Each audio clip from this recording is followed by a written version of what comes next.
Sa iba pang balita, isang jeep na nawalan umano ng preno ang nagdulot ng karambola sa Marcos Highway sa Antipolo, Rizal.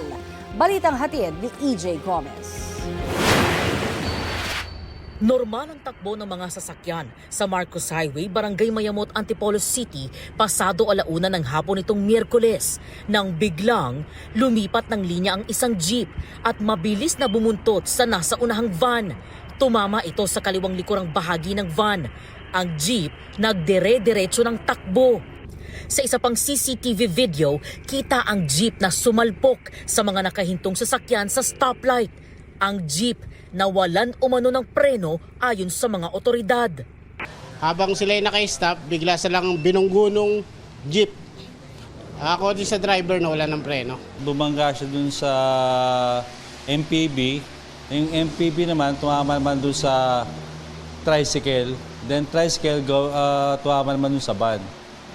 So, 4 na vehicle ang involved. Respondihan po namin yung driver ng tricycle na yung naipit yung binti niya o paa niya hanggang sa binti. Kasama kasi niyang pamilya niya, tapos yung anak niya ang medyo na yung bata nauntog. Walang pahayag sa media ang driver ng tricycle na nagpapagaling sa ospital. Iginiit ng driver na nawala ng preno ang minamaneho niyang jeep.